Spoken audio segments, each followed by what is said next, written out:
Quack. Quack. Quack. Quack. 12 and... Oh! I am your host, Adam Chimeo. And I'm Aaron Schroeder. That's right. And this is the Quack 12 podcast, the most official, unofficial Oregon Ducks sporting podcast on the web. Footosphere. And Aaron, we've got a very special episode today. Oh, do we? Tell me all about it. We've got a very special episode today because really we've whittled down our guests. We used to have a guest every single week on this damn show. And we had to cut it down to the pure Quack 12, you know. We had to, just me and you. That's the root of it all. You know, it's not about... We had to get down to the realest of the reals. Exactly. It's not about... We fired the whole staff, all the interns, despite all the unpaid work they did for Bobby us. L, Bobby N, Bobby W. Fucking those three. They gone. Never got anything done. We didn't even write them a letter of recommendation after 10 years of unpaid intern. They gone. Just me and you boiled down. It's not about knowing ball. It's not about remembering anything about the Oregon Ducks football history, as you proved last week in our quiz. You didn't remember Mario Cristobal was our coach, bro. Don't. I mean, and for good reason. Okay. It's like, do you remember what you threw in the trash 2 years ago? Ooh, I like that. Get the Ducks ball going. No, this is just all about vibes. This is all about a curse that two men share, that until the Oregon Ducks win the national championship, which will never happen, we are stuck in prison, baby. Exactly. We're stuck in an endless cycle. You know, Aaron, before we get into our awesome guest who will be joining us today, speaking of endless hell, I watched a movie that I thought was pretty fun. I just want to shout it out really quick. I just want you to know, because you were fidgeting with that football for so long, you actually hid the word Ducks behind you. I know. I'm trying to find the right spot. Listeners, this is a good time to go over to YouTube. I don't give a shit about what movie you watched. I want to talk about the orchestration of getting this desk set up properly. I know, but because it is of utmost importance. Nope, bro. Nope. You can't put it there. Your name blocks it. Listeners, go over to YouTube. Go in the middle. Go over to YouTube if you want to see this. I'm trying to position my it just says Adam Chimeo signed ball. It says okay, there we go. Go over to YouTube at Quack 12 Podcast if you want to see all that excitement right there. Yeah, tell us, where do you think the football should reside? Aaron, in Austin Stadium, baby, where it never rains. So I've been doing this thing. I'm doing this quick because this is not football talk. I've been going over to the movie theater. They have there's a Regal kind of close where I'm at. Not a great movie theater chain, but they do show movies there. And every Monday, they have Mystery Movie Monday. That's correct. That's right. You know this. I knew this. I've been going there, and I've been having a fun time.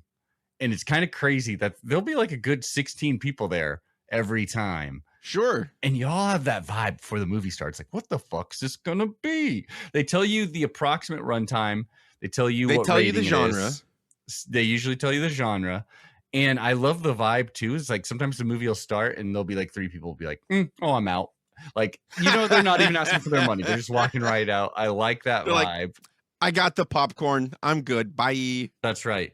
And so the one I saw before, and I like this a lot too, because they'll show you movies that aren't even out in theaters a lot of time yet. So I already saw Matt I always assumed it was old. No, not always. Lately, it's been newer ones. Matt Johnson, who's Nirvana the band, he's a great director. Made Blackberry too. His new movie Tony, which is the Anthony Bourdain early biopic. Mm-hmm. They showed that last week. I enjoyed it quite a bit.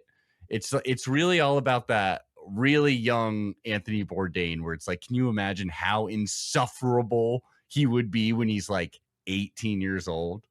You know, before he knows anything. Went that young? Oh, it's all about like when Anthony Bourdain was a little dipshit, like 18 years old, doesn't know anything but pretends to know everything.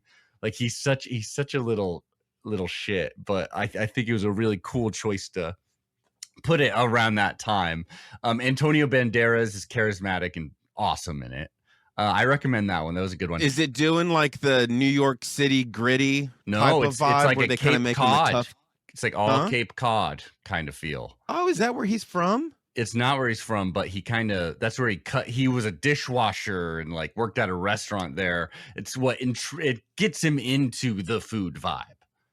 Got you. See, Yeah, I I thought it was always good. just pictured him coming up Lower East Side, New York City, I chopping believe up fish heads. I believe he's he later, this is before that even. This is Okay. like little shit stage. I thought it was good. The comedian Stavros is in it. He's very funny too. And then the movie I saw yesterday, okay, to date when we're recording this, it was a horror movie an existential horror movie called It Ends. And it's kind of a hard movie to spoil, but I'll just give you the main premise. I did enjoy it. It was they're in a car, 4 friends, right? 4 college friends in a car. They kind of take a wrong turn, and then they're on a stretch of road, and the road just never fucking ends. It's just completely straight. No matter if they go backwards or forwards, it's just the same endlessly. And they need to figure out a way to get out of the loop. That's kind of about it. If you like existential horror or drama, maybe I'd say. Are they slowly picked off? I don't want to tell you anything. Buddy. Certainly How do they seems get like on that the kind road? of movie. How do they get on the road? Oh, they're just on a highway. They take a right. It opens with them on a highway? I think so. Basically, yeah. There's not a whole lot of answers in this movie, which is what I want. It reminded me Where of... are they coming from? Different houses. They're just out of college now. They're going back to their individual homes. That's right. Gotcha. It reminded me of, there's another Japanese movie called Exit 8 that came out this year based off of the video game. Yeah, where you're trapped in a subway tunnel, and he just, no matter whether you go forward or back, it's the same over and over. Kind of like a Backroomsy. I don't know. Another video game they turned into him. I tell you, zeitgeist. This is what happened, is that the people in Hollywood went, everybody seems to dislike that we keep making Marvel movies. Yep. Let's just make all the video games. Yeah. Well, I think that's exactly it. And I think they're just being like, just like with Marvel, where they're like, oh, you like this nerdy shit? You guys will just come to this if we do this nerdy shit. I think video games is just so much untapped. Like there's some, I don't know what the best video game movie is. Like Minecraft. Probably money wise, Minecraft. Well, there's Double Dragon from back in the day, was always one of my favorites. That's but probably that's not the current inside. Any of the Mortal Kombat movies. Dude, watching the new Mortal Kombat movie, I was like so hyped up because of the opening sequence and fight stuff. And I was like, oh heck yeah. I was like, CGI is a little low quals, but I'll take it because this looks good. Street Fighter. As soon as that old school scene was over and they came to the modern time, I went, oh no, this movie's bad. Are you talking about Mortal Kombat 1 or 2 of the 2? Yeah, I saw it in theaters. It was all right. I enjoy. I would never see that shit in theaters, but it's on par with every other Mortal Kombat movie, which you can enjoy. I love shitty franchises like that. For example, like Friday the 13th. I love that kind of stuff. I don't know if that's shitty, is it? It's bad. I love them, but they're all bad. I love them because it's like there's already been 12 of them. And even if they come up with a hacky, crappy 13th one, even if it's like one of the worst movies you ever seen, it's probably not the worst Friday the 13th movie. Friday the 13th.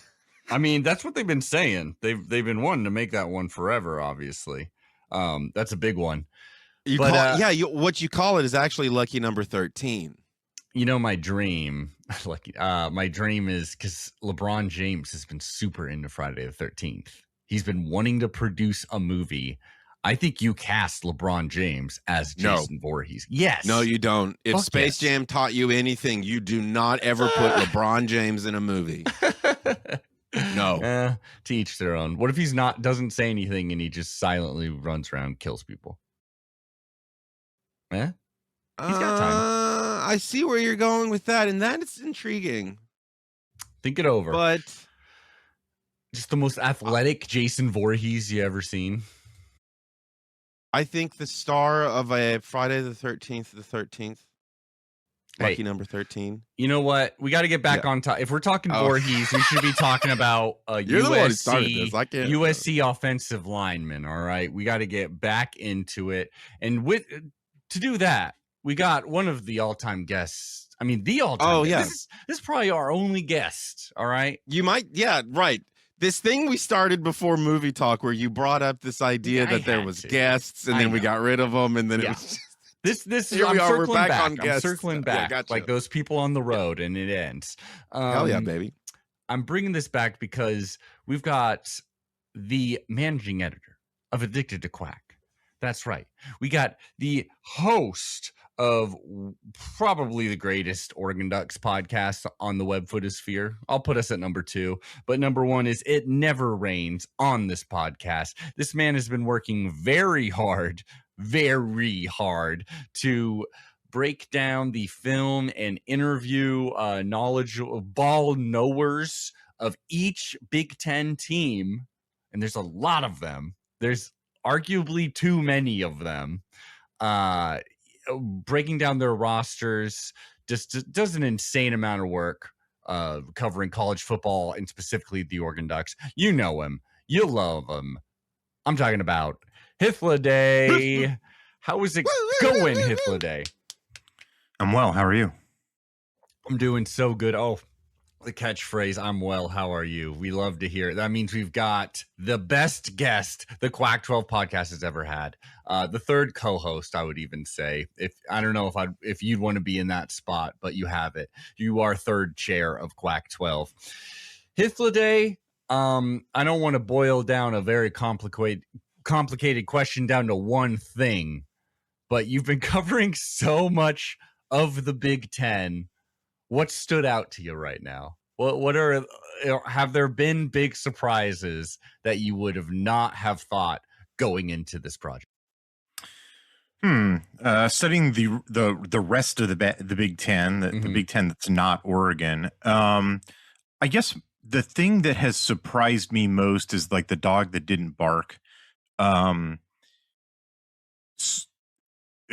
are the teams that have won the Big Ten in the last 2 years? Oregon and Indiana, right? Yeah. And Oregon and Indiana, both in the years that they won, both won. You know, they were 13-0. You know, when they won the conference, and actually in the years that those two teams didn't win, they were like, 12-1. You know, they lost one game, right? You know, Indiana lost to Ohio State in 2024. Ohio State goes on to win the national championship in 24. Oregon loses to Indiana in 2025. Indiana goes on to win the national championship. Like Oregon and Indiana are the teams that win this conference, and the only games they ever lose in conference play are the teams that go on to win a national championship, right? Like that's it. Like in Big Ten play, those two teams have lost precisely one game in 2 years. They've lost in the playoffs, again, to teams that wind up in the national title game. Indiana's in 2024 was to Notre Dame, right? Like Indiana's 2 losses in 2024 were to Notre Dame and Ohio State, the teams that played the national title game in 24. Or, Oregon's 2 losses were to Ohio State, who won a national championship. Oregon's 2 losses in 2025 were both to Indiana. Like, right? Like this is, It's all like, are you kidding me? Like these two teams are phenomenal. They do not lose. They don't even really come close to losing to Big Ten teams. It's like, why am I even bothering studying Big Ten teams? Yeah. For Oregon's purposes, why does my counterpart, at Crimson Quarter, LC Norton, bother studying, Big Ten teams? Big Ten teams are not threats to these teams, right? Like, why do I, right? Like, why am I doing this project? That's what we ask you every year. Yeah, exactly. Having done this project, or I guess I should, but I should just do them on like Indiana and Ohio State. And what I should be doing instead with my time, instead of looking at Big Ten teams, I should be spending my time looking at the other potential playoff teams. And the reason, and by the way, the answer to that question, the reason I don't do that is because when it's time for the playoffs, I will have like a month to do that project, and I will know which teams to look at trust me, I'll have that project done when it's time to do it. I look at the Big Ten teams over the summer because what else am I going to do during the summer? And also because it's long-term tracking. I'm not just looking at the teams that Oregon plays. I'm looking at teams that they don't play so that I can keep track of them for what's going on with them in the future years. I can pay attention to teams that may be rising up in the future, of which there are a few that are very interesting. Like, for example, we'll talk about it later, I'm sure, like USC is a program that we've all been sort of laughing at for years because they have all these advantages that they haven't tapped into, or they've been deliberately like sabotaging themselves, it seems. And so you've written them off. And like, I don't quite think that they're going to be there for 2026, but like they've kind of quit sabotaging themselves. Hey. And so it's like a lookout situation in 2027. Well, I would rather not have learned that in 2027. I would like to have, kept track of all of these things over the course of time. So that's what, that's an example of something that, long-term tracking is useful for. Anyway, you asked me what has surprised me. I said the dog that didn't bark. This has all been to explain this. Oregon and Indiana are these teams that don't lose. Frankly, the team before them that didn't lose was Ohio State. The only team that has sort of been like, played a style of football and then didn't lose playing it was Michigan. Where I'm going with this stylistically is Big Ten football is dumb and stupid, and it doesn't win football games, and yet all these teams play it. And there's really only been one team in recent memory that plays dumb, stupid Big Ten football and has been successful with it, and that was Michigan. And let's face it, Michigan has an asterisk next to it. Yeah, little extra help there, little extra help. On the other hand, Ohio State, when Urban Meyer took it over several years ago, when he took over for Jim Tressel, and then basically Ryan Day continued this, played different football than the rest of the Big Ten. Well, it's like Oregon wasn't in the league at this point. I guess folks weren't really paying as close of attention to Ohio State as Oregon fans might be doing today. But the whole thing about Ohio State was they were running their program like an SEC program, like they were recruiting in a different way. They're running their offense in a different way. And yeah, they have sort of talent advantages, but even then they didn't even have the same talent advantages at that time that they do now, because they have the talent advantages that they do now because Urban Meyer decided to start recruiting the way that they do. Like Ohio State didn't become Ohio State until Urban Meyer took it over and changed it from being a good Big Ten program into like an SEC style national program. Like that's when Ohio State really became Ohio State juggernaut. And then Indiana under Cignetti, Oregon under Lanning are basically undefeated in the Big Ten, except for when they play a national champion or themselves a national champion. Yeah. And yet, and finally, to explain what I mean by the dog that didn't bark, I would have thought 2 years later, this is what I thought that I would see in 2026, like doing these roster previews, like going through all these Big Ten teams. Hey, it's the NIL era, and what does the Big Ten have more than anything else, more than all these other conferences? Money, corn, right? Oh, yeah. Probably. I would have thought, having done all these previews with this super rich conference, that all these teams, the Minnesotas and the Michigan States and all these other teams, would have been like smacking themselves on the forehead and saying, we gotta quit playing football in this way. We gotta like really modernize our rosters. We gotta really upgrade the talent level. We gotta quit playing neck roll linebackers. We gotta get a million great wide receivers. We gotta have analytically focused staffs. All these things. Like we gotta look more like Oregon, Ohio State, or we gotta go get coaches like Cignetti, who are real like outside the box thinkers, and they don't. Yeah. Like that's to finally answer your question, is that so here, like these disruptor programs are super successful in the Big Ten.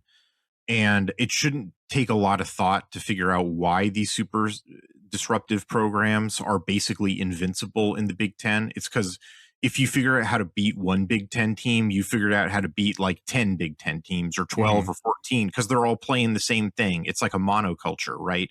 It's like when there's a big monoculture, a single pest wipes out vast tracts of it, right? Because they, when they have no immunity, it's destroyed huge things. Well, that's it. It's like the Big Ten's a monoculture, and they get wiped out. And then you'd sort of expect, I would have expected evolution to have taken place by now in the Big Ten, and it hasn't. Like, that's what I'm seeing. I see it. If it's happening, it's like very slow and very fitful and very like, well, maybe I'll get like one extra wide receiver. And I'm like, that's not going to do it. Or, it's like, where's your awesome coach? Like, where's you like opening the checkbook to get like a really analytically devoted staff? What does Michigan do? They get Kyle Whittingham. It's like, okay, yeah. It's not like I don't like Kyle Whittingham, or I think that he's a terrible coach or anything, but that's not, dude, Kyle Whittingham's not your revolutionary coach. Like, Kyle Whittingham's the opposite of Curt Cignetti, okay? Well, like, and Kyle Whittingham, clearly that was such a thing of like, well, we're in a state with with what Michigan's gone through that we want some old reliable. I mean, he's not taking another job after that. We know old that, reliable, right? Like, let's go get old reliable has been, the coaches that Big Ten teams have been hiring. Would you say that, Chip Kelly breaks this mold, or is this just kind of actually Chip Kelly is like, maybe that is not kind of a bizarre, interesting hire for Northwestern. Maybe I'll that's one that I do have my eye on, but but even then, it is kind of a bit of a retread. Like Ohio State did that one. I'm not sure how successful that one's going to be, because Ohio State made it successful by really like putting him under the shackles. Like Chip Kelly, Ryan Day knew he had to use Chip Kelly only in a very specific way, and David Braun's not doing that. He's just sort of letting Chip Kelly do whatever Chip Kelly wants, which, like, if there's one thing that I've learned in 20 years of studying Chip Kelly, it's that letting Chip Kelly do whatever he wants is it's gonna explode on you eventually. Ask UCLA. I mean, ask UCLA. Yeah. So it's like all these, like, Illinois is an example of this, where it's like, think back 365 days ago to, everybody was predicting Illinois to the playoffs because, they had a sort of an unexpectedly good season in 2024, and they were bringing back a lot in 2025. And like, those of us who were a little more skeptical and who had studied things were like, 2024 was kind of a fluke, guys. This isn't a trajectory line. And, they didn't actually fix any of the stuff that was underlying wrong here. They're going to regress to the mean, not progress to the playoffs. And that's exactly what happened. And then for 2026, I'm like, okay, have you fixed anything? No. Like, you rejiggered your defense. I wasn't really, what your issue was. Like, are you just going to continue, are you just going to, they're just going to continue on the same, like, well, we're a Big Ten team thing. Like Iowa, of course they are. Like Maryland, don't get me started on Maryland. Like Michigan State, right? Like, they went with Jonathan Smith, who would be like a long-term program builder, who maybe actually that would work if they'd stuck with him, but then they got impatient and go with a Big Ten retread in Pat Fitzgerald, right? Minnesota's never changing anything. Nebraska, I guess we'll talk about Nebraska, but it's like, I could go on, but there isn't like a single one of these Midwestern programs that did anything that was like, let's really go and get, let's go get a Cignetti, let's go find, that guy at that level who's the, the next Cignetti, disruptor, changer, or let's go get a Dan Lanning. This guy's, gonna destroy the world. Like a risk because he hasn't been a head coach, but clearly a good like gamble. Yeah. Like, exactly. Well, this guy's gonna use our program and our resources as a vehicle to build an SEC style juggernaut. Like where honestly, where you got the teams that I think are most interesting in the Big Ten in terms of like who could take it over, they're all the West Coast teams. I'm most interested in UCLA under Bob Chesney Because if there's another Chip Kelly, or I'm sorry, if there's another Curt Cignetti, it's Bob Chesney going to UCLA with UCLA has been sort of a slumbering team that could be good for a long time.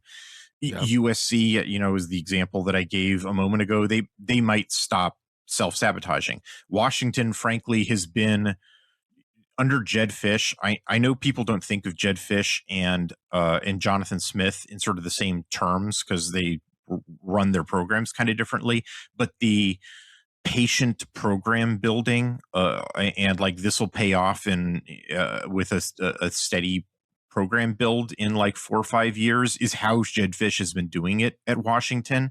And because he's not a Big Ten Midwestern lunkhead, he's not I'm sorry, Oregon fans, if you want to hate on the guy, but he just has an intrinsic, whenever Washington played a team in the Big Ten, a Midwestern Big Ten team of comparable talent, they destroyed that team.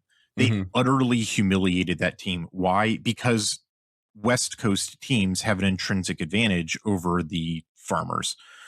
Reasons sort of should be obvious, right? And so as Washington sort of gradually builds and adds talent and recovers from the just total bomb that Kalen DeBoer's leaving set off in that program, as they replace the fill-in guys with high 3 stars, low 4 stars, more and more higher 4 stars, that program becomes a bigger and bigger threat every year. It's all the West Coast programs that I'm interested in. Yeah. What Penn State did with Matt Campbell Matt Campbell is not Curt Cignetti-ing Penn State. Matt Campbell is just restoring Penn State to what James Franklin had them at. And we know what James Franklin had them at. Finally, put a bow on this, answer your question is that I would have thought Big Ten teams would have, I know. I would have thought Big Ten teams would have been oh my God, what's happened? We invited these, maniacs into our house. And they, I agree. You would assume they would adapt. Yeah, exactly. I would have thought they would have adapted, and they haven't adapted. So I guess these disruptors are just going to keep slaughtering them. The Midwest doesn't believe in evolution. Shocker. Yeah. All right. So I got a few questions. The Earth is 100 yards. I got a few questions from our Ducks that I would be sad if we didn't get to. So this one seems a little fitting. This is from, what is this name? D. Lidge. You've written about how trying to decipher the first Ohio State Rose Bowl got you against Oregon, and that wasn't the first, but I think you know what you mean, got you started down the path of football analysis. I'm curious how you came to follow the Ducks in the first place. What's your Oregon origin story? Fascinating.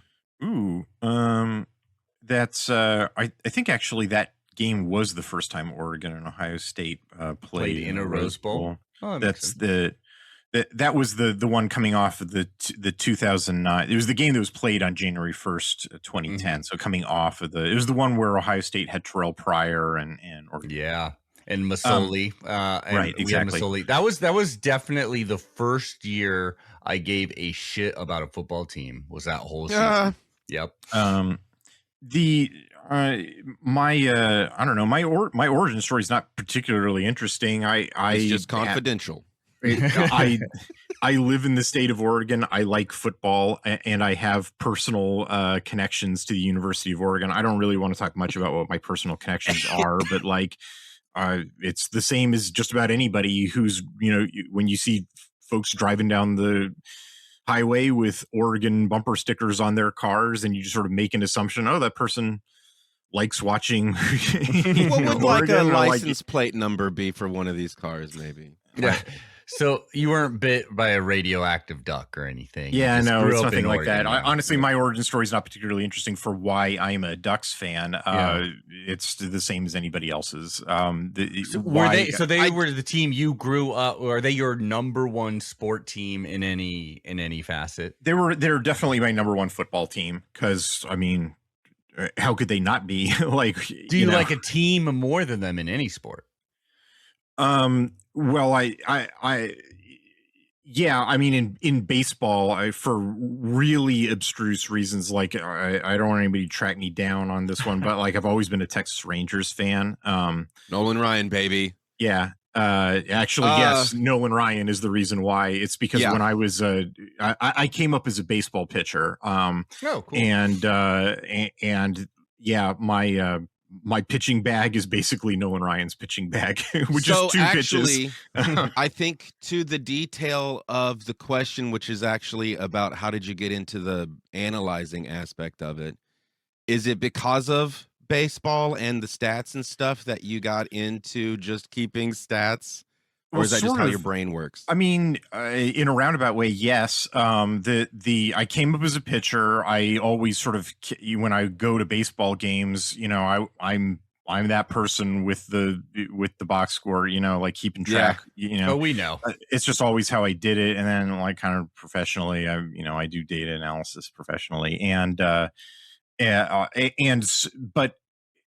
then the way my charting of football backstory goes is like I never really had that approach as a football fan. As a football fan, I was just a go to the stadium and cheer person. And having gone to a bunch of Ducks games and cheered and enjoyed them in that way, I like my origin story is just I went to a bunch of Ducks games. I mean, for long time, but like the Ducks weren't going to bowl games, right? Like, because of course they weren't. And yeah, it's true. And or then they would go to a bowl game, and they get destroyed. But it's like, well, they were kind of supposed to go to that bowl game and get destroyed.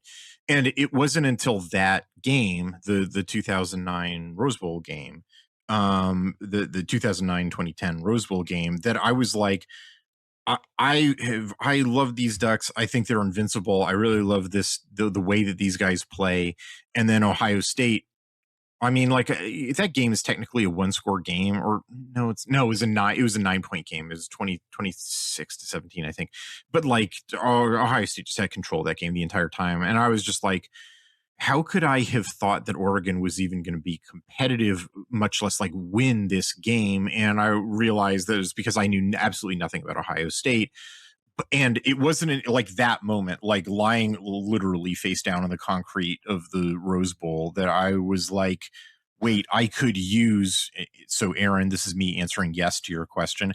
I could use these like statistical tools that I knew that I had from parsing baseball. And I also knew professionally that I was like developing, to like, wait, I could just understand Ohio State and I could just never feel this way again. And I've literally never felt that way again. The pain of a broken heart.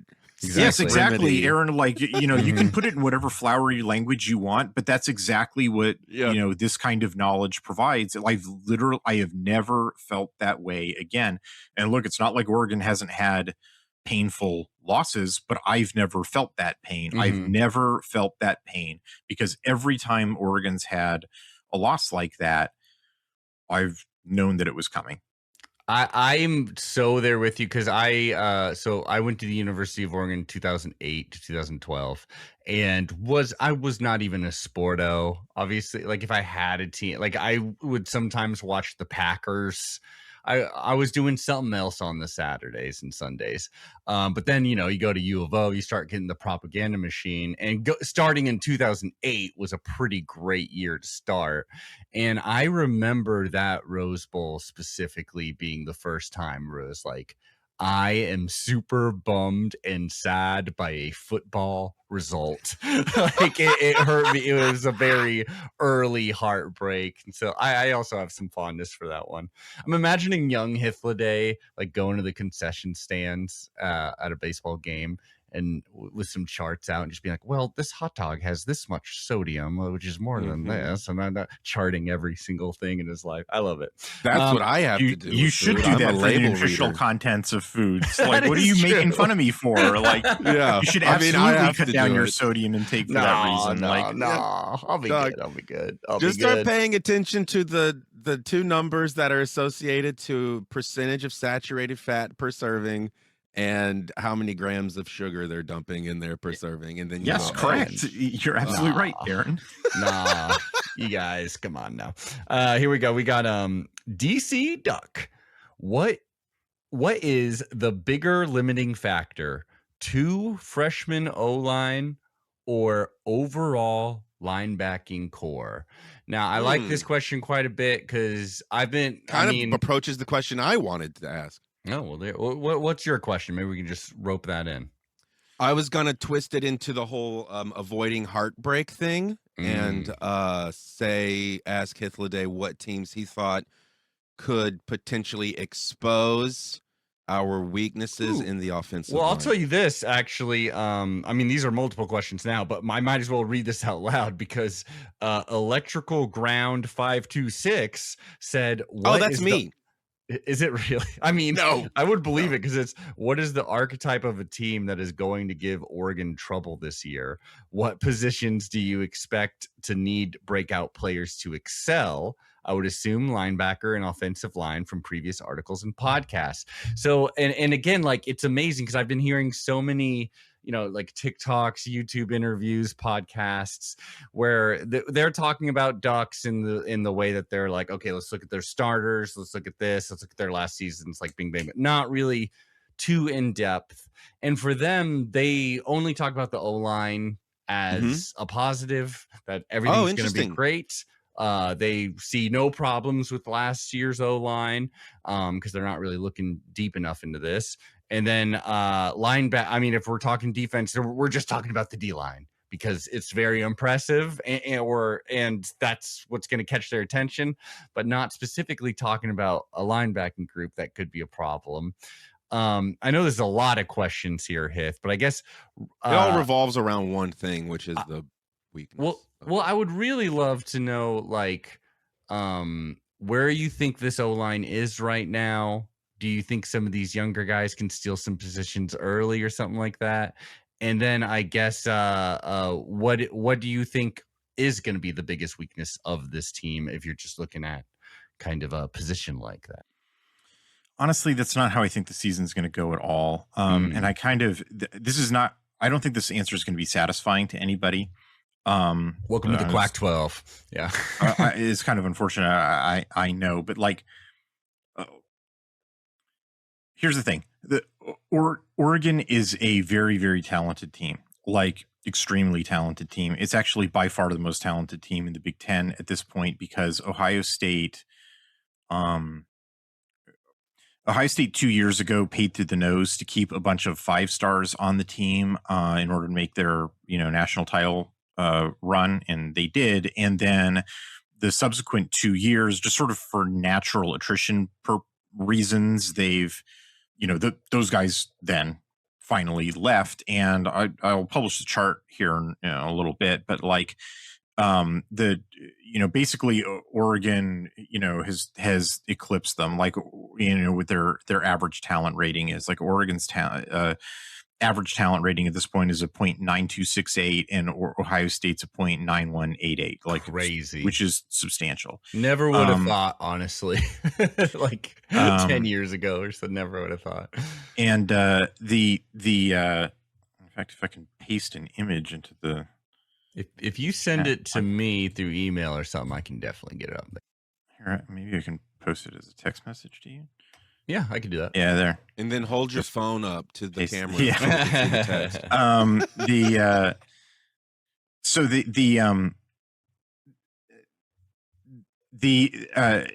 Oregon's an extremely talented team, and they don't have any obvious, like, unlike last year where the offensive line, because it was very clear the transfer portal effect was going to have the impact that it did. And like, I know that to those who are only paying attention, like, hey, they didn't lose a game until the end, and then when they lost, it was like, oh my God.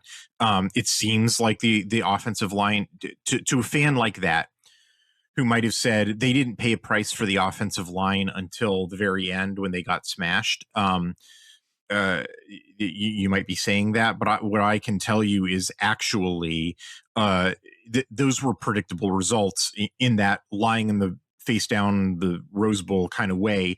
I can predict those outcomes at the end of the year based on the underlying performance throughout the year, which are sort of covered up by the scoreboard, but which are visible in the underlying stats. And what was visible in the underlying stats. I got your stats here too. Let's pull them up now. Okay, so here's for folks who are viewing this on YouTube, this is the average talent ratings on the rosters for the last 4 years for each of these programs. And if you look down on the bottom here is Ohio State and Oregon, and what you can see is that Ohio State had, see how they had peaked out in 2024. That's what the white and the light blue bars are.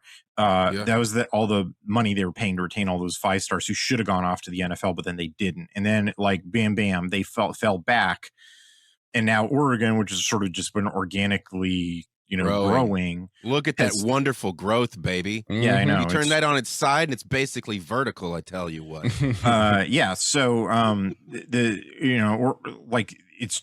Oregon has not only surpassed Ohio State, in that, but then look what, they're way beyond you. It's an enormous jump to number 3 and 4, which is Ohio State and Michigan. And then 4 to 5, which is Michigan to Penn State. Look at the massive fall off to Penn State had between 25 and 26. Damn.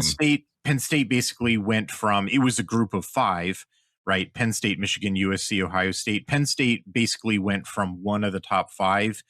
It's now a group of 4, right? Penn State joined the rest of the huddled masses, right? Also, I'm just looking at Indiana's, and it's making me both optimistic and depressed.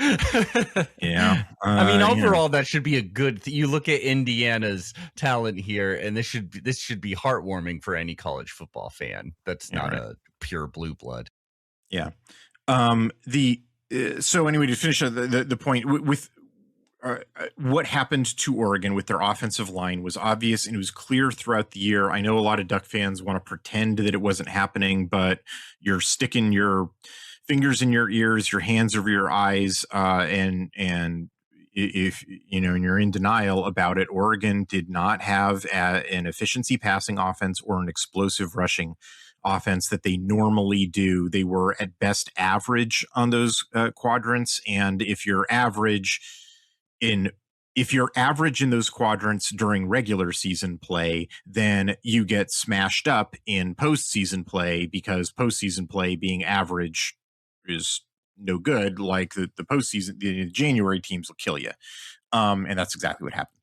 So with the offensive line, that was a predictable thing to happen in 2025, because that's what the transfer portal effect means. And I predicted it. It happened with 20, and I say all of that in order to set up. There's nothing about Oregon's roster that's anything close to what the 2025 offensive line situation was like that makes me say, aha, this is the predictable thing that will lead Oregon to have mediocre quadrants and then get smashed up in the postseason. There's nothing. There's no obvious thing. So, which is not to say that nothing can arise by surprise, that to happen. I can always be surprised. There's always something that can go wrong, and I'm human. I can always fail to foresee something. Yeah. Last year we were all joking about the insane amount of wide receiver and running back depth we had. And then there were times where it would become an issue. When people ask me questions like, what's going to be the nuisance here? It's it's like asking me to predict where in my house is a housefly going to infiltrate from. Well, I don't know if anybody could predict that. No one would ever have a housefly in their house. It's also the case that it's going to be a nuisance, not a devastating thing. Well, I know what my answer is to the biggest threat for the upcoming season is to the Oregon Let's hear it. Points allowed. Points allowed. You think people will score more than us and we'll lose the games? No. A team that we should blank scoring 14 makes me go, why did we allow that? All right.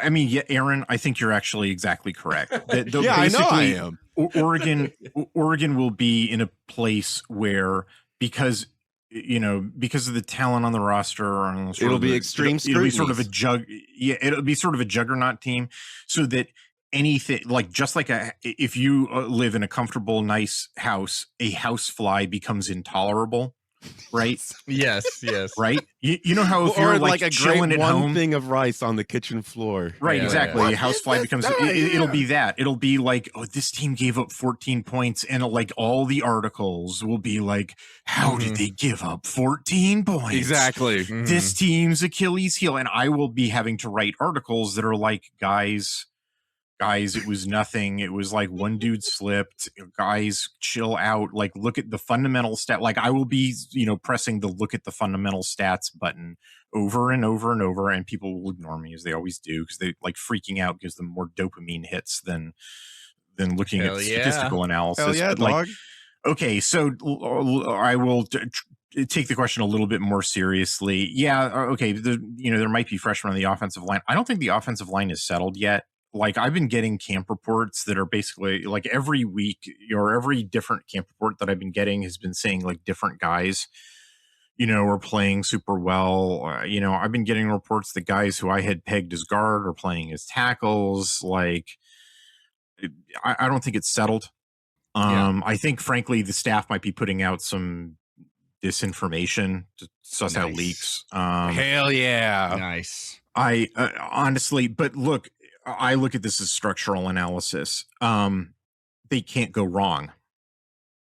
Hell yeah. Last year they could and leaks, did. Do you mean like towel boys sharing photos he shouldn't be sharing of shit? That's what I mean. Wow. Hell yeah. Espionage. Let's get into it. Yeah. That's a movie. Basically, like, they're very talented, and it's all homegrown. They've got like one guy on the roster who's not a homegrown. He's the transfer from Yale, and there's very little that I've been hearing that indicates that he's a serious option, as I predicted. Yes, that's right. Michael Bennett. And so it's like, right? look, I at this point I don't have a prediction about what the lineup is, because the camp reports have been very unsettled. But the structural analysis is whatever they pick will be fine. Hell yeah. I love to hear that. I love to hear that. And with the linebackers, I guess the question was, what's more of a threat, the offensive line or the linebackers? I guess I would have to say the linebackers, because there's fewer options. Because I think from, basically my understanding is they've only got 3 serious options, because it does not sound like, from reports, that Devin Jackson is taking the step forward that he needs to finally be the guy. I mean, maybe it'll happen as mid-season, but I haven't been hearing like exciting stuff about it. And it's sort of looking like that, their 3 options for 2 spots are Jerry Mixon, Dylan Williams, and Gavin Nix. Because that's what they got. Braden Platt was in a sling during the spring game. Yeah. Like, I didn't list, fellow viewers to like, find that guy, because like on the sideline, because he was in like almost camouflage, and the program wouldn't talk about it. And then, I mean, like the other 2 guys who are returners are both like quasi walk-ons in Will Stratton and Cruz Rushing, and then they have true freshman Braylon Hodge and Tristan Phillips. And it's like, if Devin Jackson still hasn't taken the step forward, it's like who they play as their 4th guy, if they play a 4th guy, is either Devin Jackson, who doesn't seem like he's taken a step forward, a Will Stratton or Cruz Rushing, and I mean, Will Stratton got like 11 tackles last year in garbage time. He had like half a sack, last year. Or true freshman, which, like, hey, maybe it'll be the true freshman. This team, sort of likes that. But it's like, for who their 4th option is, it's much more limited. So probably linebackers. Because it's not like, Dylan Williams or Gavin Nix has gotten a ton of play before. On the other hand, the reason why I sort of hesitate to talk a whole lot about the linebackers is because the linebackers, there's a reason why it tends to be the position that gets paid the least by the NFL. It has the lowest salience for affecting the outcomes of games. Like again, like what I started off this podcast like ranting about, like where Big Ten teams make mistakes is they overinvest in linebackers. Mm-hmm. Because they're trying to stay, and they're like, well, we got to stop the run, man. We got to like these teams that are trying to like efficiency run 20 times to march down the field. We got to stop that. No, you don't. If the opposing offense wants to do that, let them try. They'll run out of gas and kick a field goal. Yeah. Which, by the way, and if you can score, let them burn the clock. Who gives a shit? Yeah, you'll come back and throw an 80-yard touchdown, and okay. The real answer, that is the real answer, by the way, field goal kicker. That's what's going to do. That's where you want to put your resources defensively is it's exactly where the NFL has identified, where they put their money is, edge rushers, edge rushers and defensive backs, and we're looking pretty dang solid there. I've got a couple of questions that we can kind of combine here too, because they're pretty similar, but I wanted to shout them out. I got Top Altitude 4987. These names. How do you think the offensive system will change from Stein to Maringer? Is there any credence to the idea that the offense will have a big fall off, mostly noting the previous failures of offensive staffs he has been a part of at other schools? Is there credence to the idea that he will air it out way more and move out of less inefficient screens, the dreaded screens? And then I've also got one more here. Sorry. Oh, sorry. It is fascinating though, isn't it? I got it's the one part of the offense we tend not to talk about that might actually get changed is, are we going to have more large passing in the system, or is it going to stay to the 5 and dimes? That's the question. And I got one more here. So this is from S. Merck. The strongest offensive criticism from the semifinal was Oregon's failure to attack Indiana with stretch levels concepts to the wide side of the field, even though the film suggested that was where Indiana was vulnerable. Was that simply a bad game plan, or did it expose a broader tendency in Stein's offense? And is there anything in Maringer's background that makes you expect that part of the passing game to evolve? So 2 different questions, kind of similar ideas. We're talking about offensive and passing, basically. And the passing the torch from Stein to Maringer. I mean, this is kind of a hard question to answer because it's like, well, this is his first time being OC at Oregon. Like, I'll tell you this, and you would imagine promoting up that you want things to stay the same. But what would you say, Aaron? We're better for it. Hopefully, we will have an OC and a DC not being. We got a guy by the end. Yeah, we got a guy that knows the system, understands how the system works, also has his own ideas, and so now we get that added benefit. Who knows how many ideas? I mean, Hyth, I'm sure you've looked into both DCs or both coordinators quite a bit. How do you gauge like your predictions for what their philosophies will be? Or is it just simply like, we got to wait till we see what's on the field if there's any difference? Well, first let me say about Maringer, we did a lot of the preliminary work at ATQ to see if we could write a quality article about Maringer, and ultimately decided that we could not. That's why we haven't written one. Define quality. Well, one that's to our standards, like one in which we weren't just writing speculation. One in which we could actually, come hard to some fact. Yeah, hard facts, or that we had a significant data sample that we could write conclusions that were actually testable and falsifiable. Falsifiable has a specific meaning in scientific literature.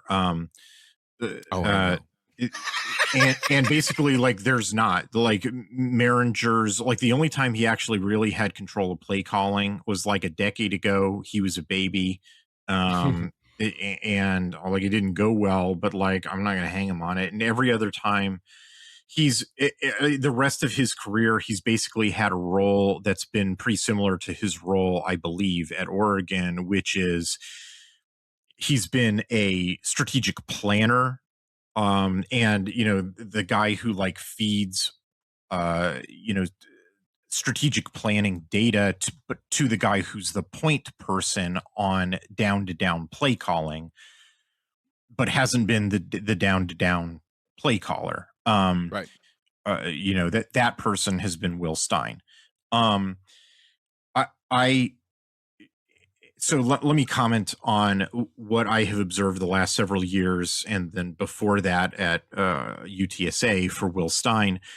I have generally, though not always, thought that Oregon's like go into the week like game plan, like what their overall strategy for the game has been. There have been a couple exceptions, although even with the games there have been exceptions. I sort of like understood, like one of the games that I didn't like the game plan in was last year's game against Penn State. Like I thought it was excessively conservative. But a lot of that is me saying that in hindsight, knowing what Penn State was going to turn out to be, or having confirmed what they were going to turn out to be. It was like I had a hunch that was the case based on their 3 non-con games. That hunch turned out to be true, but I kind of, honestly, I don't really blame them for taking that stance. They couldn't, they couldn't, go on a hunch, when they were going into the whiteout, like taking a conservative approach. I get it. That's fine. There's another couple of examples, but honestly, they sort of fall within the margin of error, within the like, oh, look, not nobody's perfect, kind of thing. So like, I'm not going to hang him too high on that one. Like, honestly, like who's the standard for perfection? Like getting a perfect record of game planning, like Cignetti. Honestly, I can find several examples where I think there are strategic errors in their like game planning, personnel management, etc. Like it's not like those guys are perfect either. They come closer than any other staff that I've watched to perfect, but they're human too. So like I'm not going to hang him on that. If that's what Maringer brings to the table, is that he's been sort of a strategist. I can't say I'm going to complain, but I also can't say that I can identify where there might be differences or where new guys that have come on board might have different voices. Like, right? Because like if Maringer's now the play caller, there must be new guys that are brought on board to be like the new Maringer, if you're following what I'm saying here. Right. Well, maybe those guys aren't as good, or maybe they're better, or maybe they just have different perspectives, and that'll lead to new things that we haven't seen before. I don't know. I can't comment on any of that. Yeah. Like, how could I, or it's something we'll have to wait and see. In terms of how he'll be as a down to down play caller, again, I don't know. The only data that we have on that is like one season at Rutgers. It didn't go well, but I'm like, that's like asking how you did in kindergarten. Like, what do you want me to talk about? How well you finger painted? Like, we don't have data, on that question that's worth talking about. Like, what I can talk about is like sort of in the absence, like what I noticed that I thought was peculiar to Will Stein that I would sort of expect to regress to the nominative. So like what stuff was Will Stein calling that I think was a Will Stein call? And if Maringer is just generic play caller, a generic play caller wouldn't call that. And so therefore I would expect that stuff to go away. Did what I just say make sense? Like, yeah, that makes sense. And a lot of it is just I think the overabundance of outside screens was probably a Will Stein thing, and they'll probably cool it with that. I think the turtling when it comes to like Will Stein would talk a big game about wanting to throw like 2 deep shots every quarter and then would never do it. Or he would get his average up by playing a game like if you recall the Rutgers game this year. Oh yeah. Did we blank them? Like, I forget. Where he just went like hog wild with it, and it's like, this will pull my averages up. Like no one will notice the egg that I just laid against Indiana, like by pulling my averages up this way. Like,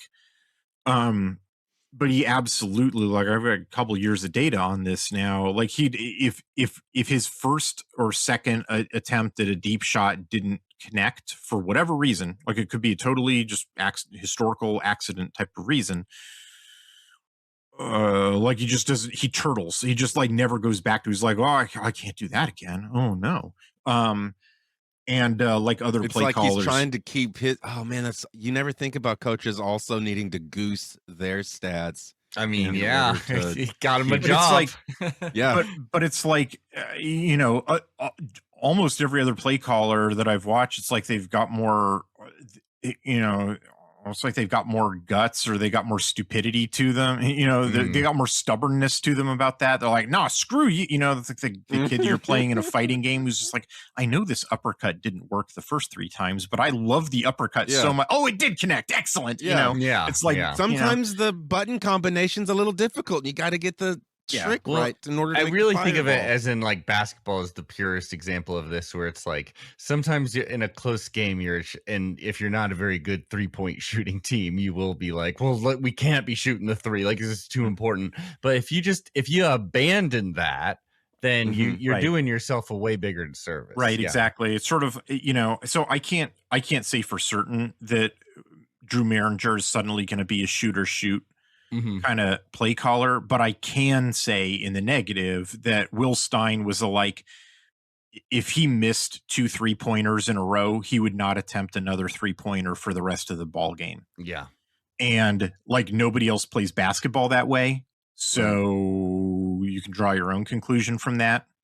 Well, and it's going to be interesting because we will, in like each single game, Maringer, you know, is like the OC for, it'll be like, oh, well, he doesn't like to take after the Boise State game, they'll be like, either, yes, he loves taking deep shots way more than Will Stein, or no, like it'll be so results driven each time. Right, exactly. Yeah, the denominator will be so small that like every game will be of like super outsized importance to trying to draw lines and connect patterns, and it's like, guys, chill out. That won't stop Duck fans. Absolutely. So, but yeah, it's just going to be like, yes, it's going to be small sample for a while. The other thing that the one other thing that I'll note about Will Stein, which is actually kind of difficult to tease out from Drew Maringer, is how much he was a counter puncher.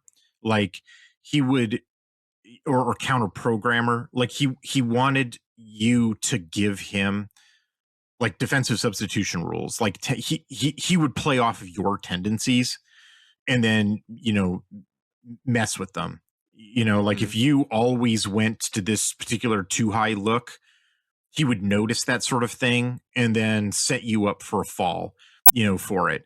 Well, I realized when I went back and looked, this is one of the things that I found when we were doing our preliminary work to see if we could write a Drew Maringer article, was that I found that tendency was totally congruent with the time that he was together with Maringer, which means I can't separate out whether or not that's a Stein quality or a Maringer quality. And it might survive. That might have been Drew Maringer noticing all of that stuff. So it might survive, or it might have been Will Stein doing all of that, and he might have taken that stuff with him to Kentucky. I don't know. It's something that we're going to be paying attention to very closely at Addicted to Quack. We're excited. You're only going to find it at Addicted to Quack because we're the only site that does film study in that kind of way. But yeah, that is absolutely true. We're excited for the eventual Maringer article that I'm sure. Yeah, I'm sorry we don't have a crystal ball and we can't write an article about what 2026 was and tell you what it was in the August of 2025. I'm sorry, but.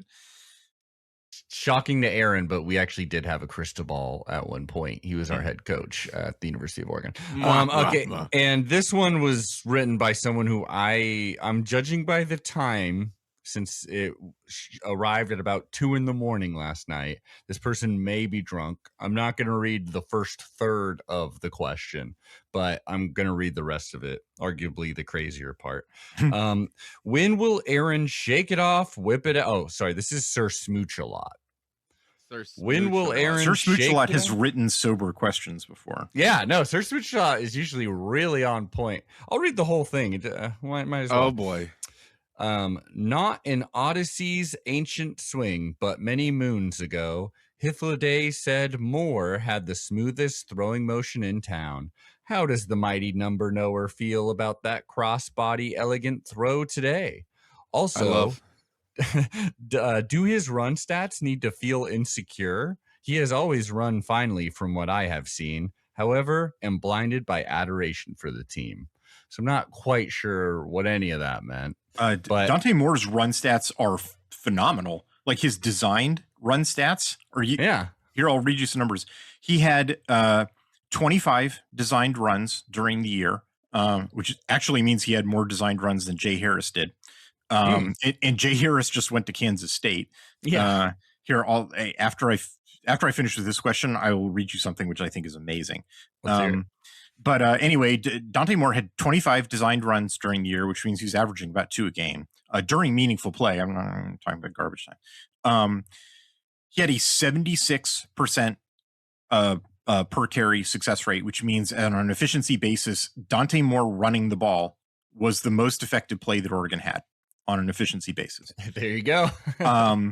And like the 76% is otherworldly. In fact, Dante Moore running the ball was the most effective play in the Big Ten on an efficiency basis of any player. Well, why do all. I feel like I have the memory though of him like hating to run? Well, because he pulled up that one time. Was it against like Iowa or something? Like that's how your memory works. But like for success rate, for success rate, all he has to do is get the amount of yards that he needs in order to flip that play. Given the down and distance, he needs to get the amount of yards necessary for it to be a successful play, not get the optimal number of yards, not get the amount of yards to make you feel like he's the next Marcus Mariota. It's get the amount of yards in order to stay ahead of the sticks, and then get down and protect himself because he's the quarterback, right? Yeah. Okay. And he had great answer. And he had 5.58 yards per designed carry, which actually made him it made him the 4th most effective back on the team on a per carry basis. Is that Hill with sack? No, right? Oh, that is excluding sacks and scrambles. These are just on designed runs. Deer Hill beat him at 8.04, which Jesus Christ. Jordan Davison beat him at 5.7. Noah Whittington beat him at 6.43. So that makes him number 4. But he beat Jaden Lamar. Jaden Lamar had only 5.24. So yeah, Dante Moore, more effective running back than Jaden Lamar. Eat it, Huskies. Yeah, I love it. That's great. That's great. And Aaron, and how do I feel about his throwing motion? Of course, he's a great throwing motion. It's beautiful.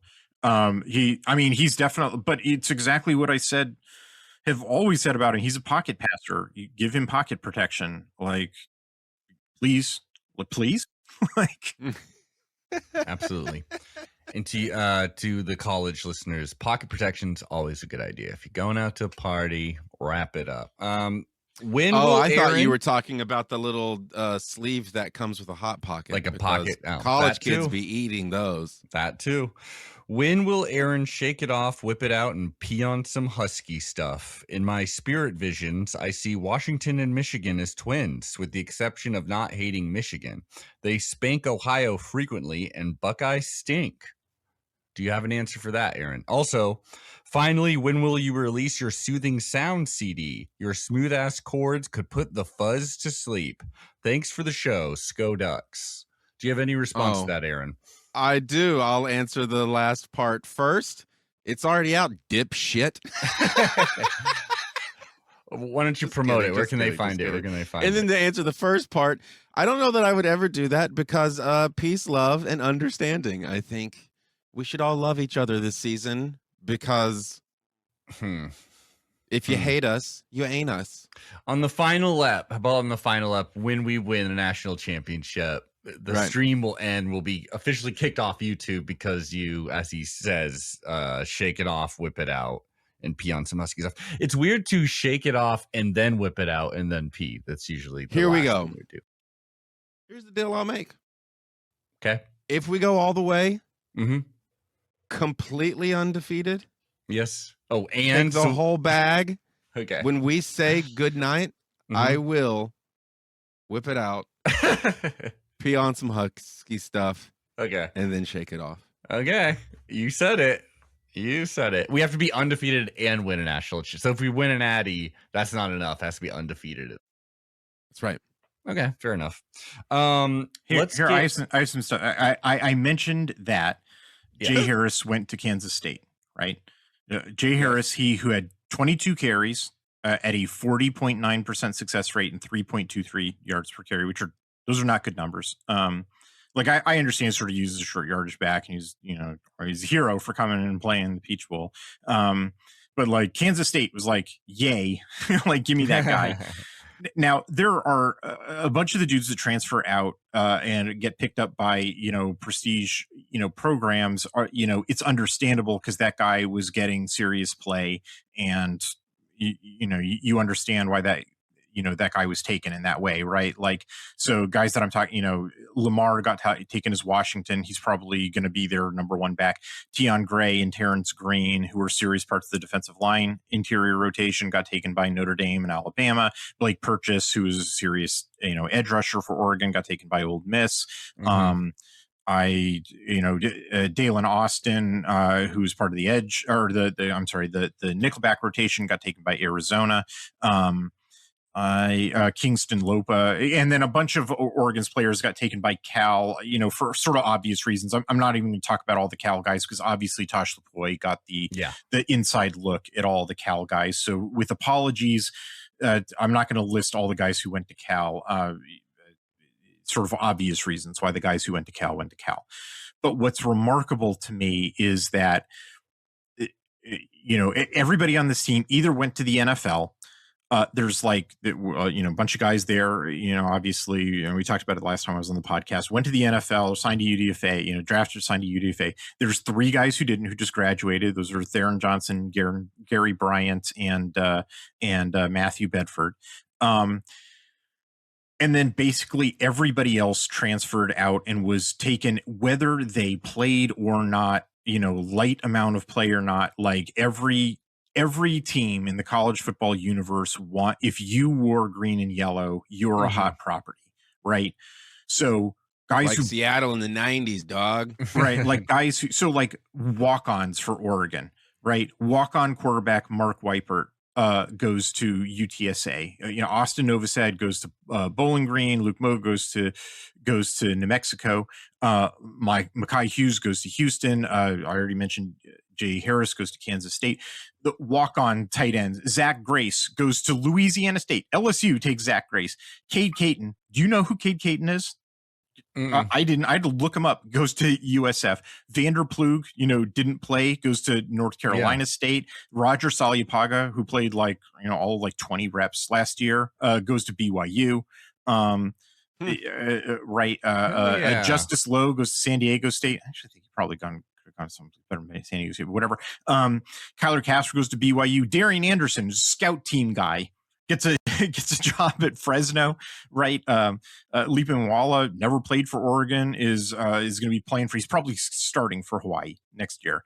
Zadavian Sims, who got 1 tackle last year, is probably going to be starting for Arkansas next year. Ashton Porter is probably going to be starting for Houston. Toby Hastrup had 1 tackle last year, is probably going to be starting for West Virginia. Solomon Davis had like half of a TFL, is going to San Diego State. And Sione Laulea and Jaleel Florence, who basically didn't play that much, are both going to Mizzou. And Dakota Fields, who washed out of the program, and the program's suing him for money, is going to Oklahoma. Nuts. Look at all the Power 5 and other. It's walk-ons get jobs, and guys who wash out of the program go to Blue Bloods and SEC teams and so forth. Hell you yeah. think that doesn't factor in to recruits signing decisions? Right. That all you have to do is put on the green and yellow, even as a walk-on, and a couple years later, you've got an NIL deal. You're set for life. Especially when the other side of the coin is like for most teams in college football, it's the exact opposite. Where you're like, well, he was really good and now he's gone because he's too good. Exactly. Like Oregon, basically Oregon's roster looks like one of these G5 teams where they get rated by all these other programs for their good players. Oregon's like the other end of Oregon's roster, gets rated by all these good teams for these players. I was filling out, like Oregon had a recent roster update, and so I was putting all the walk-ons who came in. Oregon flipped a wide receiver from Portland State. Like he was going to be the Portland State, like they really liked him. He's like a 0.85. They were going to go to Portland. Oregon plays Portland State this year. They were like, really excited. The poor Vikings, they're really excited to get this wide receiver. And like Oregon just took him. Why? His name's Hunter Vaughn. Why? Because Hunter Vaughn, it was probably not going to play snap for Oregon, but like a couple of years down the road, he'll probably be playing for like, I don't know, BYU, Fresno, something like that, because like, hey, he'll say I was wearing green and gold for a little bit, right? I was practicing with these guys. If you want to play somewhere else, come play at the yeah, like hell of a dang. Here's our new bad guy narrative. Oh yeah, of course. Well, we're trying to win it all. We got to be bad guys. It's true. Okay, so I have another segment planned. So thanks for the questions, our ducks. I mean, you may have you gave us some good insight from Hythloday there, and also possibly we'll have Aaron exposing himself so thank you for that. Now let's get into. I'll follow the bet to the word. To the word. We believe in you. Now, Aaron. Last season or 2 years ago, we just got to bring it up because it was so legendary. You had a perfect 12 for 12 in this category. We would be millionaires if we put money on that. However, we did not. This is the preseason pick'em. We've done this for multiple years now with our friend Hythloday. We're going to go over under just on our football season. We're hyper focusing. Screw the Big Ten. Only the Ducks. We're really focusing on just the 12 teams we're guaranteed to play, and then we'll see what happens next. Let's make some fun picks. So we're starting it off with Boise State, a team overall I love rooting against. I like their traditions. I also hate them. I love them. I hate them. Boise State had a pretty underwhelming season last season, but also won the Mountain West again, I do believe, which is something. That's correct. Both of those statements are correct.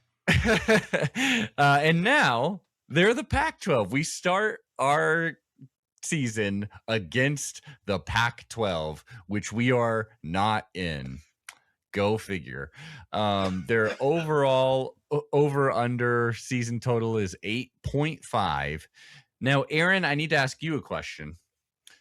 Is this the kind of thing with your magic juju here? Do you want to know what Hythloday and I have to say about a team, or are you just vibes, boom, over under? Oh, yeah, I don't give a shit about what y'all say.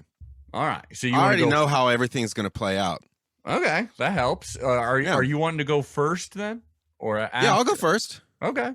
Well, I mean, I could read you the schedule. It's here on YouTube if people want to see it, or do you just want to go right now? I'll tell you this. You said Boise State at 8.5, and we got us a Memphis, a South Dakota, a Utah, Texas State, Oregon State, San Diego. Flex, TBD. I know flex is flex like literally they're gonna play whoever has the best record before the pack. I have no idea what flex means in this new college football world. Not a buy, it's a flex. Interesting. They are going. That's what it means. They're going to win 8 games. The Pac-12 schedule the Pac-12 is going to flex their buy around TV rights. Interesting. Hey, we're rooting for money, the money, CW. money. It's actually kind of innovative. I kind of dig, like, given that the conference controls its own scheduling. Like, sure, why not? Actually, And honestly, the new Pac-12, you throw some shit to the wind, like try something experimental. Now is the time. Honestly, before was probably the time, but now is especially the time. Aaron, sorry, what were you thinking here? Oh, under, they're winning 8 games. Ooh, 8 exactly. Yep. Okay. We got under for Aaron. I will also go under. I just love hating on Boise State.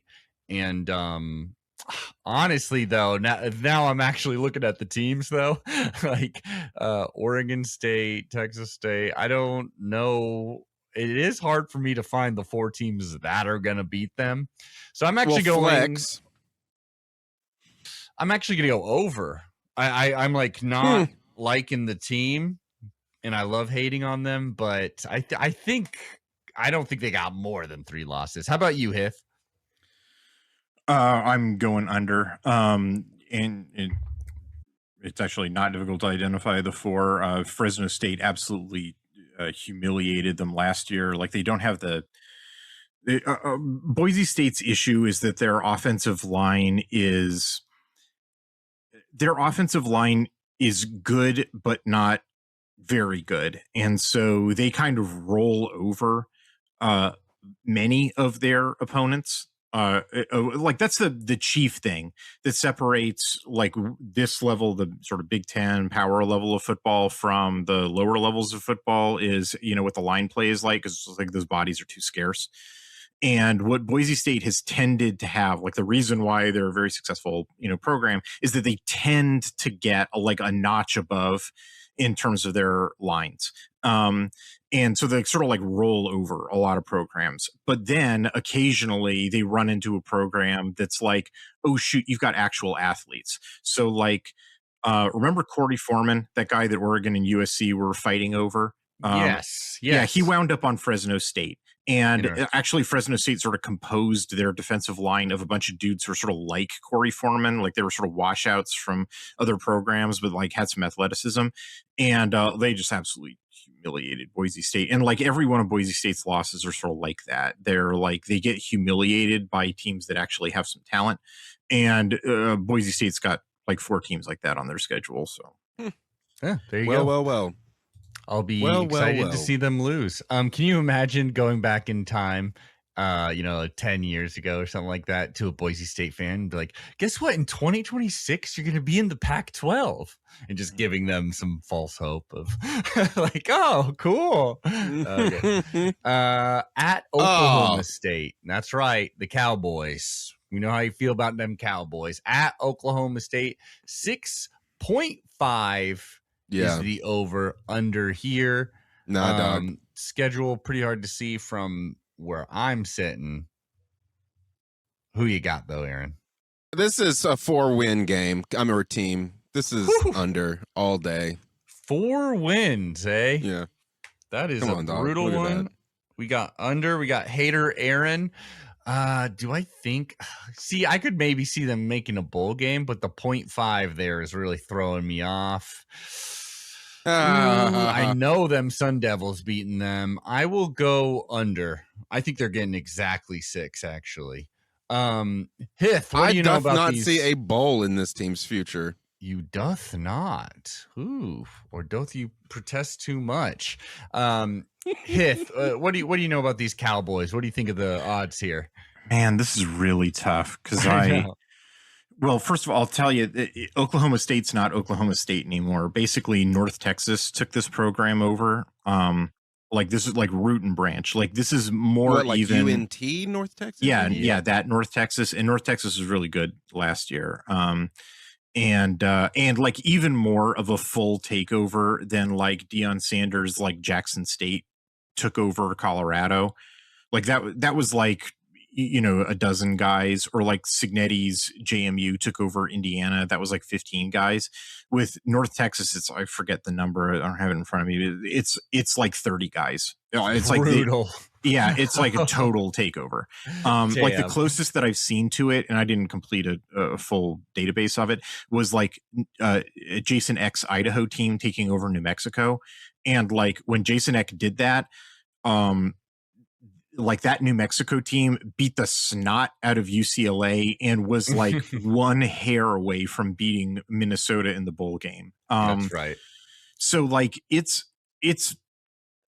I guess I'll put it this way. If Oklahoma State beats the over, they will beat the over substantially. Like it won't be like, oh, they squeaked to a 7th win. It'll be like they're a 10-win team. And this will be like one of Oregon's best wins. On the other hand, it might go kablooey, and the reasons are basically that like, oh, this, they can't get the other 70 guys on the roster to work, like the depth and other things that they need. And all the other thing that's hard about it is I don't know anything about the rest of the Big 12. Like how am I supposed to say how this team interfaces with like Colorado or Kansas? Like I know some of it because I watched Texas Tech last year, but like the Big 12 is big enough that like I don't know how they interface with some of these teams that they didn't play, like Colorado and so for these conferences are too fucking big again. Yeah, right. So like I'm kind of guessing here, like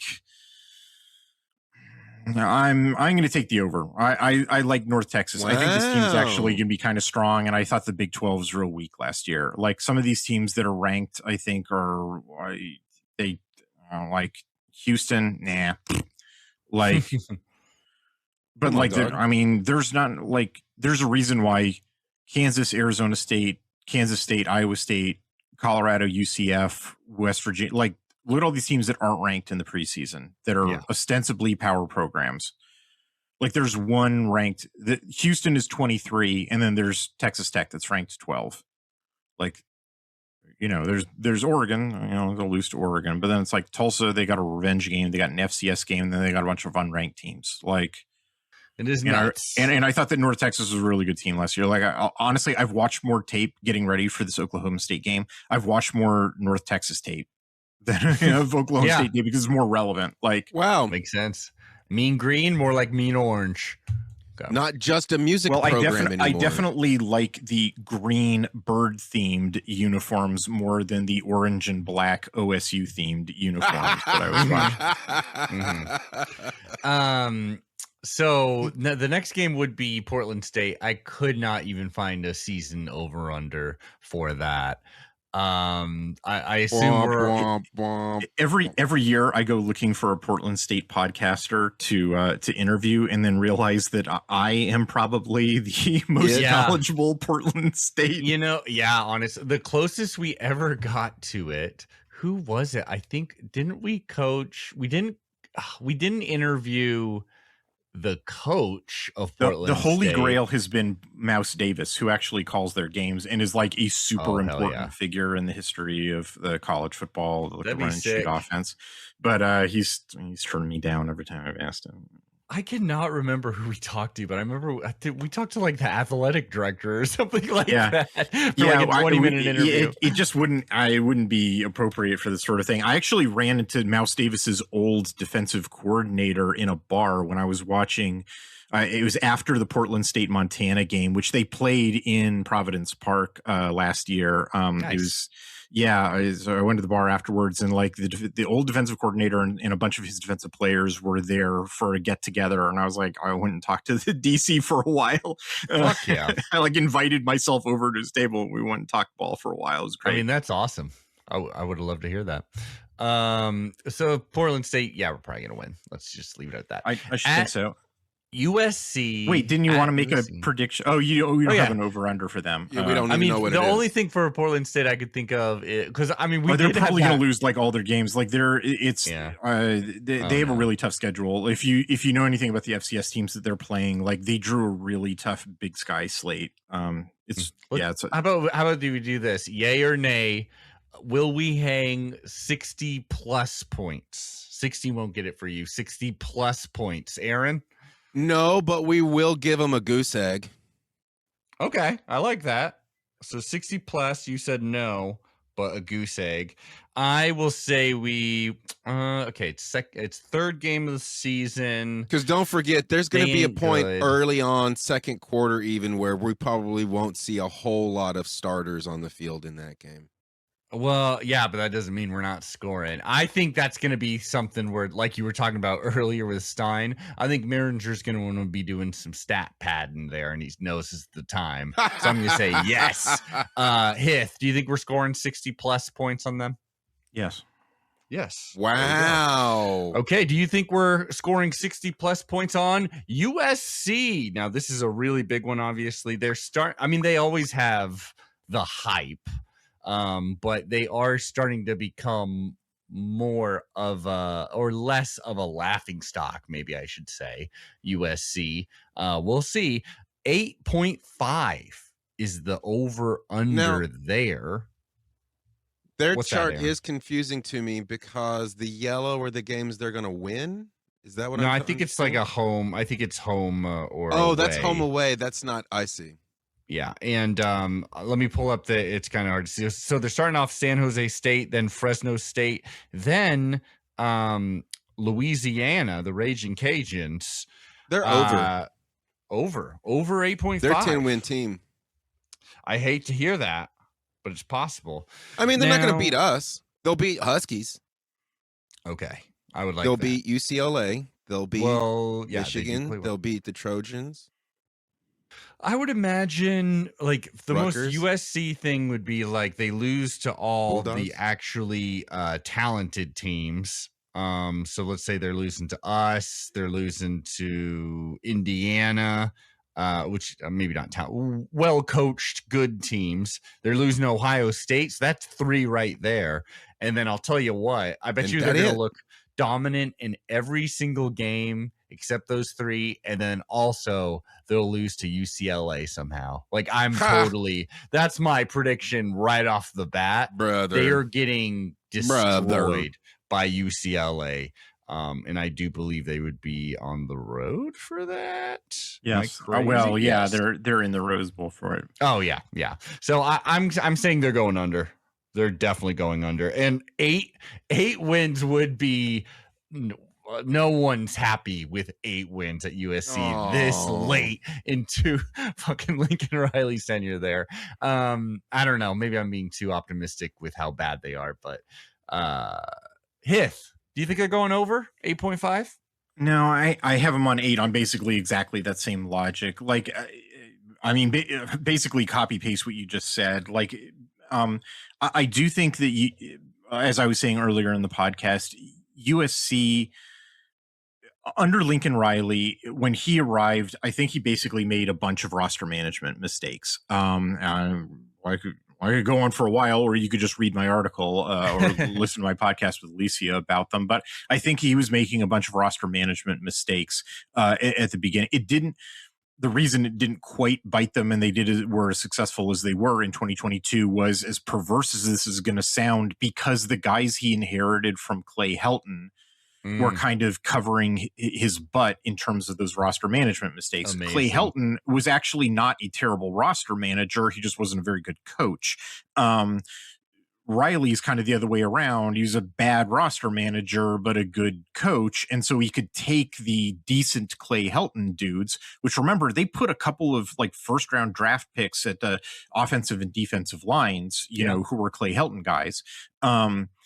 Into the league, so Riley was able to use Clay Helton holdover guys to have a decent 2022 season. But then as soon as it was time for like pure Riley stuff to go into effect, like, right. And so what I'm saying is that they figured out, though, what those mistakes were starting about midway through 2024, and have sort of, with the zeal of the converted, been flipping around on that. Like, they flipped around on their wide receiver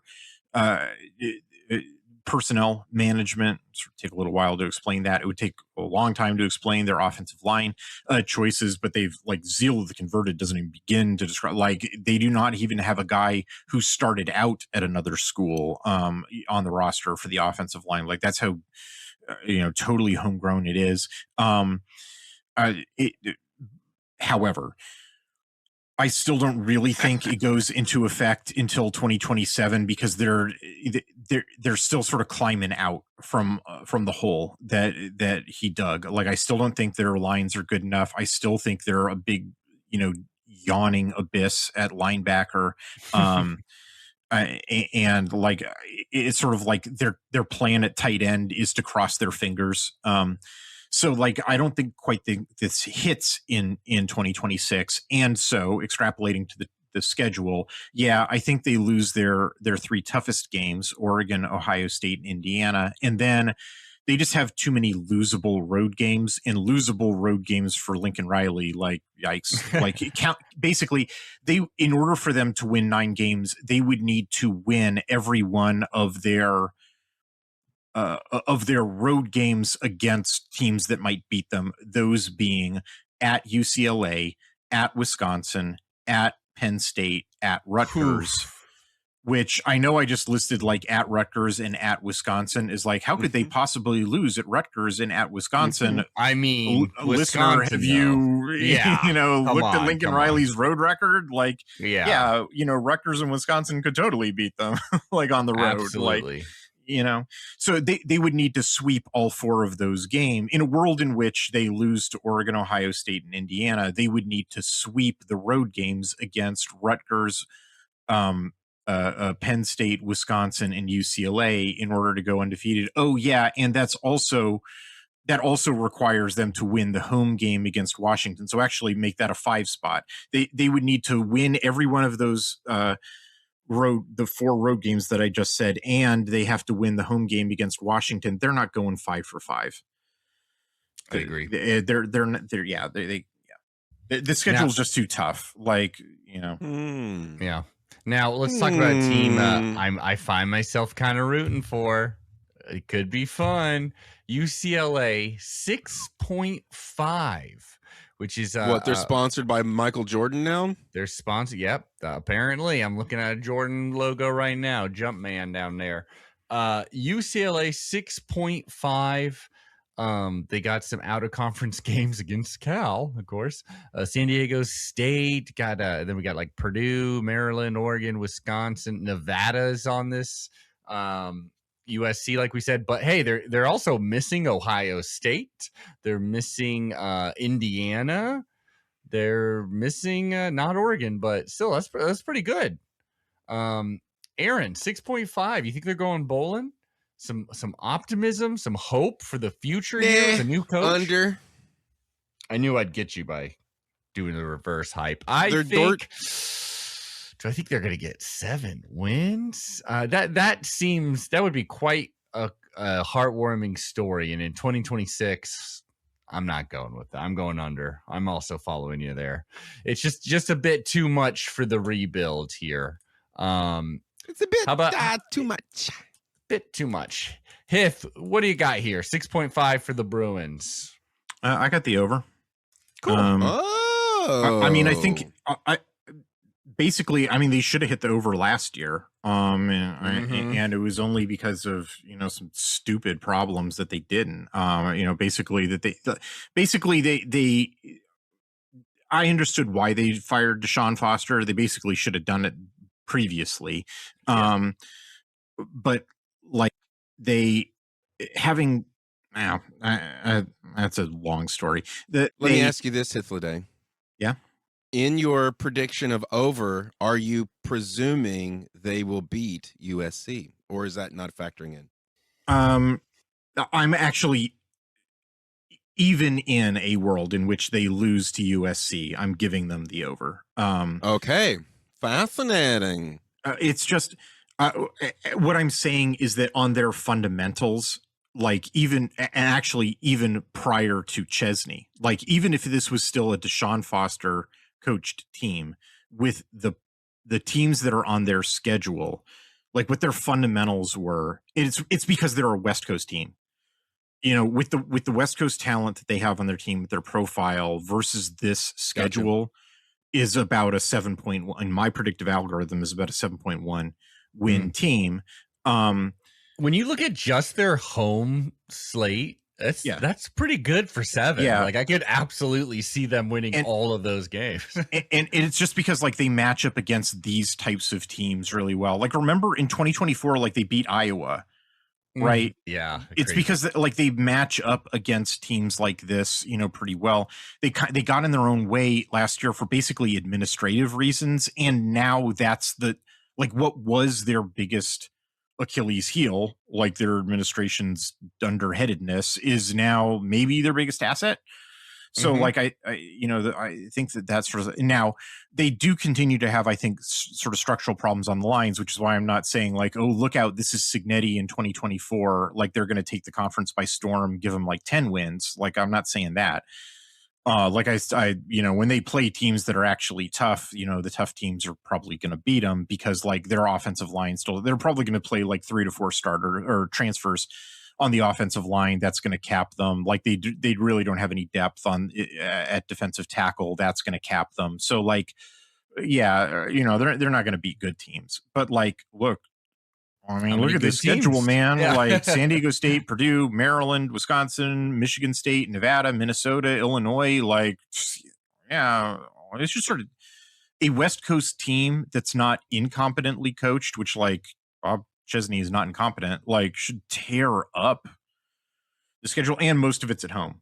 Yeah, pretty solid. Meaning all these teams are coming there. Yeah, to an empty stadium, sure, but like, yeah, it's an empty stadium, but they got to get on the airplane. It's not like the other thing about for those who are sort of like looking at UCLA's schedule and hating on them, like UCLA had brutal schedules. It was like getting on the road. It was UCLA on the road and then playing brutal teams, and like the schedule's flipped around for UCLA this year. So now we move on to the bug eaters here. The Nebraska Corn Huskers. The 2026 out of conference would be Ohio, not that Ohio, just Ohio.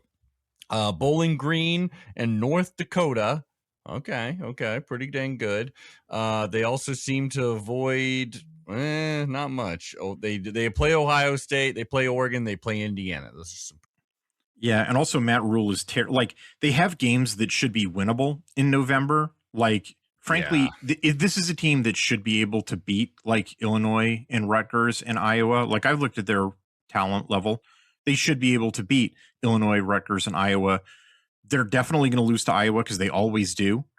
and Matt Rule's record in November, like I think he's won like 2 games in November, like all time. He's probably going to lose at least one, maybe both of the Illinois and Rutgers games, even though those like they should win those games. So like that's the drag on their schedule. That's rough. And well, at least they got quarterback Dylan Raiola to lead. Wait a second. Aaron, 6.5. What do we got for the under, baby?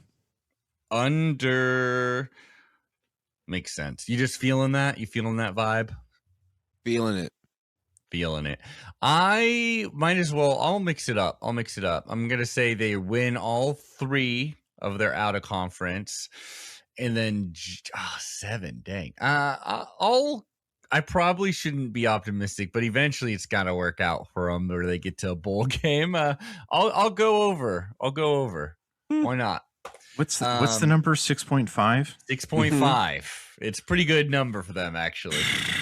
God, that's tough.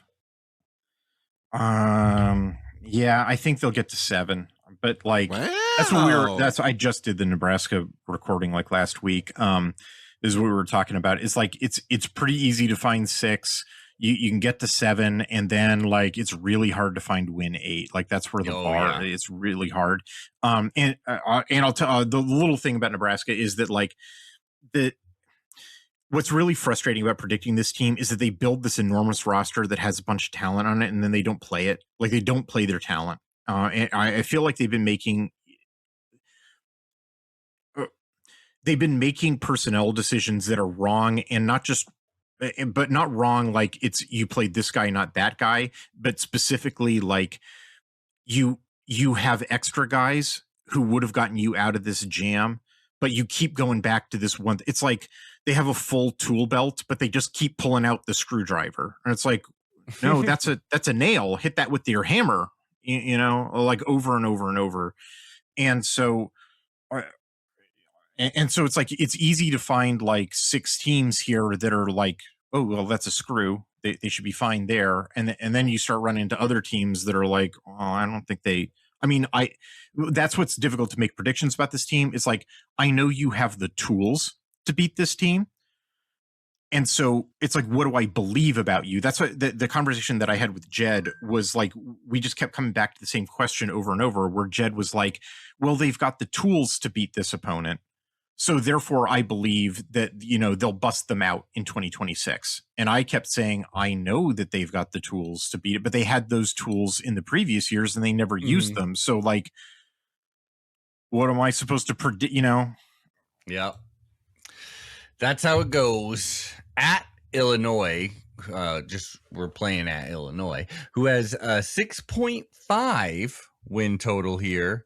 You sensing a theme in the Big Ten? Yeah, exactly. Like a bunch of teams that are like 6.5 win total, and they're like, oh yeah, they'll probably make a bowl. Will they be? It sounds so the rant mid. that I went on in the beginning of the podcast about how like none of these teams are adapting, like none of these teams are like growing and becoming disruptive. Like they're all just content.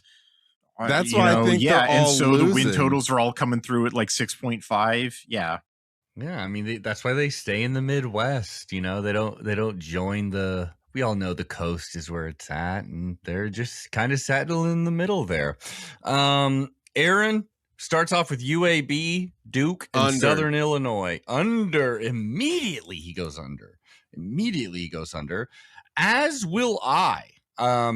Just like Hith said earlier in the pod, I feel like even the optimism of a 6.5 is coming off of last year and what they were able to kind of over accomplish. And I don't know.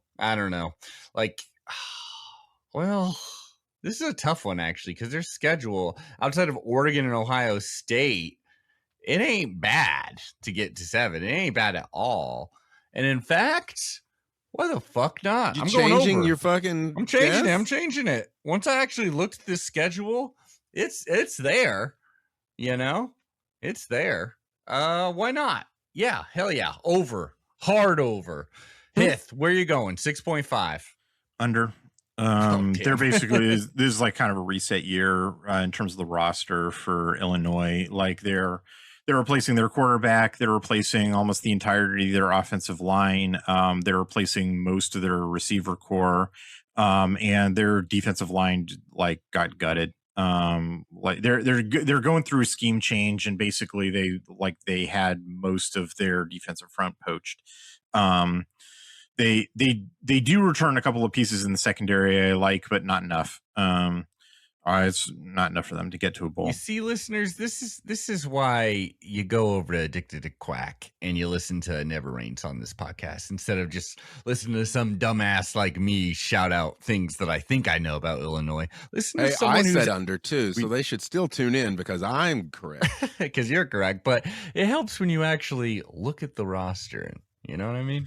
We actually that was a twofer on newbies for us. Thomas wrote that article. He did a great job. We this year, Thomas and I alternated, every other week who actually did the final, write up of the article. I think it really improved the product because it gave both of us 2 weeks to do the writing thing. Nice. I still, I ultimately am the one who's doing all the researching and film review and conducted all the podcasts and so forth. It was just the matter of doing the writing. But like the writing's the most time consuming part. Yeah.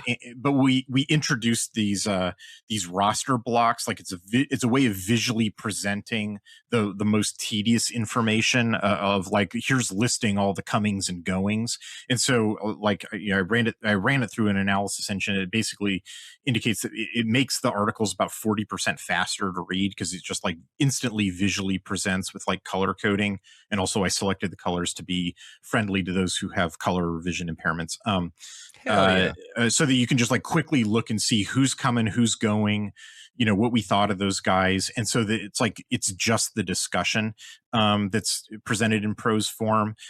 So yeah, Thomas and I alternated that. So Thomas wrote up the Illinois article. He did a really good job. And also we interviewed a new person. It was Ben Bowie of the Off Tackle Republic. And so it was like, it's a twofer for new guys, but I think we did a really great job.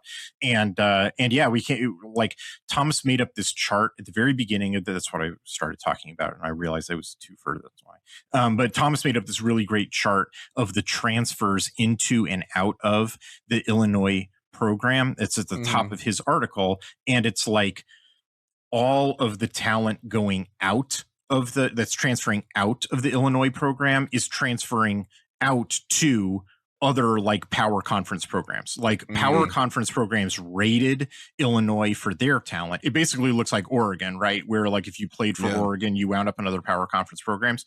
But the talent that they're replacing those guys with it's like FCS, Division II, rough guys, right? So it's not like for like replacement, and that's what his chart illustrates.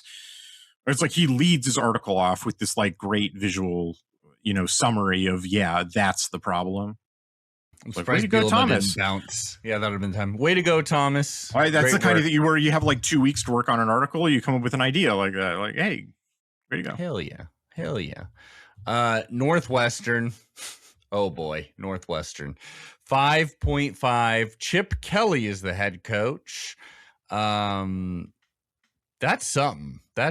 He's not the head coach. He's the offensive coordinator. Oh, really? Yeah, David Braun remains the head coach. No, that's funny. I thought for sure he was the head coach. Yep. Well, actually, I'm a little more confident now. I'm significantly more confident. But all the reports that we've gotten have been that our friend Charlie Jacobs tells us that unlike when Chip Kelly was the offensive coordinator at Ohio State, and like his old quarterback at New Hampshire, Ryan Day, like put a bunch of shackles on him. And Chip Kelly was like designing the run game and had to run his play calls through Ryan Day. That was how it worked at Ohio State, according to our friend Eric Boggs of the Ohio podcast.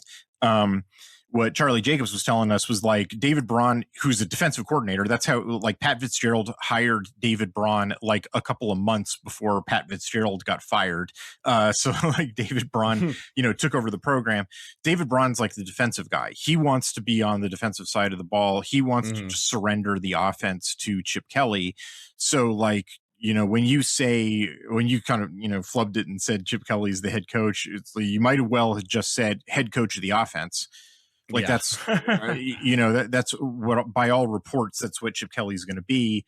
And like, I know there's probably Oregon fans who are like, oh, I wish Chip Kelly would come and be head coach of our offense again. And what I'm telling you is you do not want that.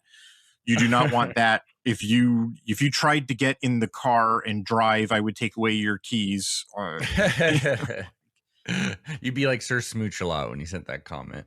Aaron, 5.5. Over.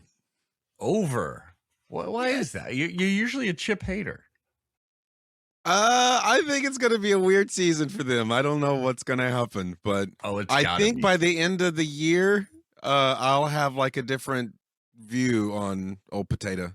It's tough. They do play Indiana, Ohio State, Oregon, and Penn State for whatever that's worth. That is a rough situation. And I think for the Penn State game, it's the game that's going to open their new stadium. Oh, the two home games that they have against South Dakota State and Colorado, they're playing in a different stadium. That's pretty cool. I want to be more optimistic. I really do. I did like Northwestern last season. They were pretty dang plucky, and it was because of that defense. And maybe the idea Chip Kelly would get something going with that offense would make them a team that is definitely worthy of a bowl. I'm just going to say I think it just barely doesn't work. I think they barely miss out on a bowl game in heartbreaking fashion. I think it's going to be 5, but I'm not confident. Hith, what about you? What do you think? Yeah, I'm going to go the under too. I think there's some patented Chip Kelly self-destruction here, but also just the defense. I think that's sort of the overlooked story here. Like the defense has underperformed the last couple of years. I was sort of willing to write it off in 24 as a bit of a fluke, but it sort of continued in 2025 as well. Like they just didn't get the production out of guys that they were expecting it to and then basically they just didn't fix any of it. Like they didn't take it. Like this is again part of the thing that was part of my initial rant where like the Big Ten tends to encounter problems, look at them, go and then just keep doing what they were doing. And so when I see that in Northwestern's defense, I'm like, all right, well, you continue to get an F from me. Well, they're built for this, apparently. Furthermore, their offensive line is like losing everybody, and it's another situation where they're doing the Chip Kelly thing where it's like, well, we'll just replace them all with transfers. So that's another thing. He gets an F from me. At Ohio State is where we'll be playing. 9.5. Oh, wait. Sorry. There's one other thing that I want to say about Northwestern, which is that if they do well, there will probably be games in which there's some fireworks and you're like, whoa, look out for North. There will probably be at some point some rash of articles that go, whoa, look out for Northwestern. Why? The quarterback they got was Aiden Childs. Interesting. And like Chip Kelly and Aiden Childs, I think are going to go together like peanut butter and chocolate. Like, I don't really think Aiden Childs was the right quarterback for Jonathan Smith. I know that guy was like, those two were like nursing each other along, but like it was never really made sense. But Aiden Childs and Chip Kelly is kind of a Darren Thomas quarterback. Like that might work. And also I've been noting about the Big Ten for a while, like they do not know how to defend that type of play like at all. It's why DeMond Williams at Washington was carving up whole swaths of the Big Ten. Like, yeah, so like there's gonna be some games where even though I think Northwestern has problems and the problems that they didn't address, there's gonna be some games like maybe when they play Michigan State, like, which will be fascinating because Michigan State's going to be, coached by Northwestern's old coach, right? So, Michigan State's old quarterback is going to play Northwestern's old coach. Like, won't that be a fascinating game? Like there's probably going to be a game or two on this schedule where like the Chip Kelly, Aiden Childs thing, like carves that team up. And there's going to be some articles like, woo, look out. But like don't overreact is what I'm saying. I get you. So now we got Ohio State. This is the highest one we've done so far. 9.5 over 9.5 over, he says, the Buckeye fan. For me, 9.5 is pretty dang high. But I'm looking at this. There's only with Ohio State, there's only so many teams they could lose to. You have to have a certain amount of talent. It seems like, yes, they are losing a lot of defense and stuff like that, but I still have a hard time imagining they're going to lose more than 2 games, really. Hopefully, Oregon is one of those losses. They keep losing to Michigan. Just those 2 alone, and then it's like Indiana. They didn't USC. lose to Michigan last year. That game was preceded as inevitability. Oh yeah, and then there's a fight. I do remember this. It feels weird to say under. It feels really weird to say under. It would be really fun though, and so for that reason alone, I'm going to say under. Because if Oregon beats them, maybe another team beats them, and then there's enough to, I don't know. It's wishful thinking. It'd be fun if they lost. Longhorn's gonna beat them. Maybe, probably not, but maybe. Who knows? Possibly.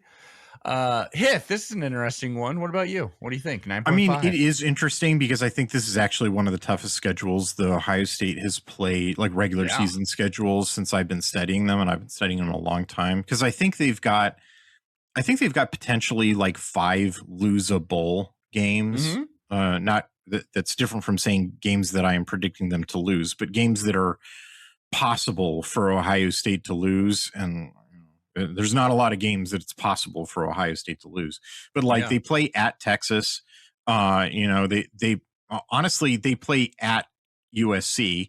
That's a losable game. Michigan is always a losable game just because of historical reasons. They play Oregon, of course. They play at Indiana, and look, hey, I'll throw in at Iowa because Kinnick, right? So actually, did I get to 6? Texas, you got 6 with Iowa, I think. Texas, Indiana. Did you say USC? I forget. Yeah. So Texas, Iowa, Indiana, USC, Oregon, Michigan. Yeah.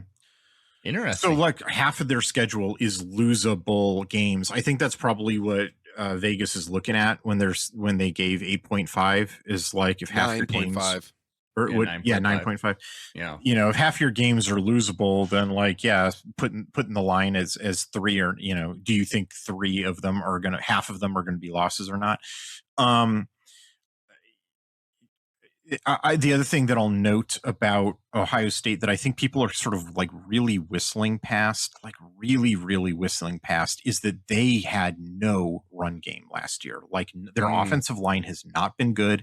I honestly, I still don't think they fixed it. And on top of that, they just botched their running back room. Like Softbatch botched it. They eventually found their solution in Peoples, who's a true freshman. I'm not sure they have a second running back. They kind of overworked the freshman. They had like an almost undefendable, passing game. But like they lose one of those guys, right? Carnell Tate, he was drafted in the first round by the Titans. They're continuing to make a bet, which I think is an unprofitable one, on Brandon Inniss as a slot receiver. Like it seems like what our conversation on with Eric Boggs was about has been actually for a long time has been about is Ryan Day actually going to step back and allow the offensive coordinator to be in control of the offense. And like my article was presenting a bunch of evidence that I think indicates that he has not, that there has been, he's sort of like picking winners and playing favorites. And I think as long as he continues to do that, there's going to be suboptimal, counterproductive decisions made. I don't think they fixed their tight end room. I don't necessarily think they have a second running back. I think that their slot receiver decision is illogical. And I think that it was only by dint of the fact that they had a quarterback who could hit 2 undefendable wide receivers last year that, and look, just the structure of offense in college football is that if you have those things, you're going to win, a whole mess of games. That, made their offense look that, but it was like, you kind of like Indiana, they were like on a knife's edge. If one thing went wrong, this whole thing would have gone wrong. And they would have gone from looking invincible to looking extremely vincible. And I kind of think they're right back there again. Like they're right back to being one thing goes wrong and they're extremely vincible. Like it's just not as like, Durga running into battle on the back of a lion with 1,000 arms, each of which has a different weapon in it. They've got one way of winning. I think this is the way that I'm imagining this team from looking at the roster. They've got one way of winning football games. And if something goes wrong with it, which is like, hey, if they've got it, and you can't beat it. But if something goes wrong with it, well, they're done. Yeah. So like, I think that's what's built into and a schedule in which they've got like 6 potentially losable games. Yeah, that's why that win total seems like maybe crazy low. But I do think their defense is going to be good. I actually don't really have much on the way of questions about their defense. Maybe a little bit on the defensive back room because there's a little bit more of a shuffle in the defensive in the secondary than I was expecting. But like, I think their defense is going to continue to be very good. And if you have a good defense, it'll sort of get you through anything. It's actually, there's a funny connection with James Madison. It's how James Madison under Chesney last year was winning games, was their defense was so good. They could just hang around in games long enough for them to hit the super explosive plays that their offense needed to win. Like their offense was super inefficient. And but eventually they would hit super explosive plays and then put teams away. And for that to work, they needed the defense to just sit on you. It was like, sit on you, sit on you, sit on you, sit on you. Oh, there's the super explosive they need to win. And I kind of think that's how Ohio State's going to look. So yeah. Sorry, it was a long rant. I don't know what my prediction is. They'll win. They'll win 10 games. Like USC will self-destruct in some stupid way. Michigan will wind up biting their nails into oblivion. Iowa won't be able to keep. Like they'll hit some bombs against Iowa. Yeah. Texas won't be as good as they think they are because that's always true of Texas. Hey now, they'll win 10 games. Like Ohio State will figure it out, but there's a world. Like let's give it a 20% chance that this world comes into existence in which Ohio State has a very bad season. Yeah, it's totally possible. Really interesting, and they'll be ready to fire Ryan Day immediately, or at least the fans will. It's interesting, and this is truly got to be one of the toughest schedules in the country when you're really looking at it. Like, goddamn. Brutal. All right. Unfortunately, listeners, for the last three, we're going to have to just kind of do rapid fire because your boy's got a job. And I want to talk about Oregon at the end a little bit here. So let's be quick on these. Even though they're pretty dang interesting.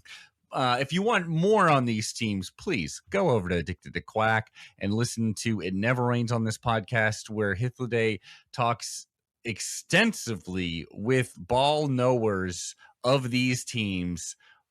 It's a great resource. But for right now, Michigan 8.5 wins. Aaron, what you thinking? Under.